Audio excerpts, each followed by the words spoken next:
Vamos colocar aqui uma arte para que a gente possa fazer uma comparação das medalhas de Paris, de Tóquio e do Rio. Então, vamos lá.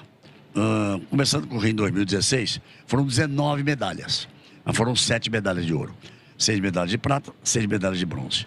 Tóquio é a melhor campanha brasileira. Eu imaginava que poderia ser superada aqui e bateu na trave. Para ser superada, com um 4º lugar aqui, um 5º lugar ali. Bateu na Medina, trave. Algumas possibilidades muito reais até de ouro que não aconteceu. Não, mas digo até no número total de medalhas. Por exemplo, da Marcela, ter 23 por exemplo, medalhas. Essas coisas todas. Em Tóquio foram 7 ouros, 6 pratas, 8 bronzes. E agora em Paris, 3 ouros.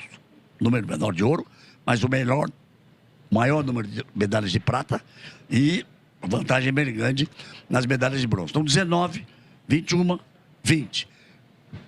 Se manteve numa posição de respeito. Não, gente, se você pensar bem, são 17 dias de Olimpíada, é mais de uma medalha por dia.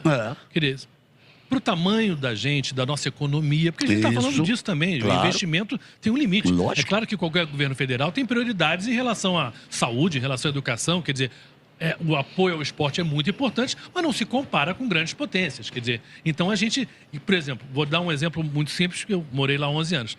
A Grã-Bretanha, quando decidiu fazer a Olimpíada de Londres, ela investiu massivamente em esportes que traziam muitas medalhas, mas que eram muito caros. Vela, ciclismo, remo. A gente não tem condição de fazer isso. Então, a grande parte deles melhorarem tanto são esportes que tem que gastar muito dinheiro e que não é uma prioridade para o Brasil nesse aspecto. Então, falando em número de medalhas total, se puder voltar até com a arte, para a gente, já que ele falou da Inglaterra, é importante, veja o seguinte, normalmente um país ele conquista o maior número de medalhas quando ele hospeda os jogos, né?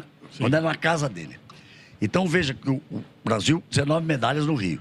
Depois, 21 medalhas em Tóquio, 20 medalhas em Paris. Só um outro país fez isso, que foi a Inglaterra. Exatamente. Que ganhou mais medalhas na Olimpíada do Rio em 2016 do que ganhou em casa em 2012. Sim, em Londres. Em Londres. Então, é muito importante raro. isso. É importante isso. Mostra que o mais importante disso é mostrar que é um trabalho sólido que continua ao longo do tempo, né? Porque, como a gente comentou ontem, por exemplo, você pega Cuba, né? Que já foi uma potência olímpica, chegou a ser o 5º país com mais medalhas em algumas Olimpíadas e desabou, porque também a economia desabou. Então, essa manutenção... Aí também tem uma outra coisa, não, quando a gente falou, tinha todo o dinheiro da União Soviética, e tinha todo o interesse político. Claro, que sempre esse existe. investimento da União Soviética, da Alemanha Oriental. Era muito ligado a prestígio.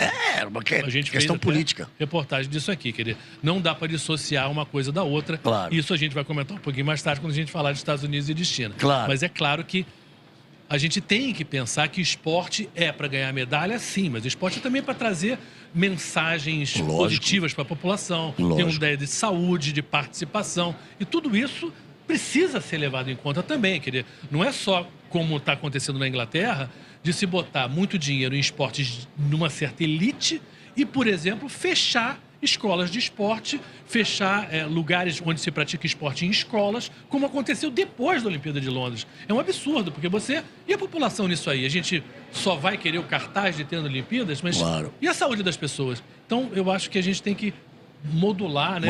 Equilibrar um pouco para que serve esporte numa sociedade.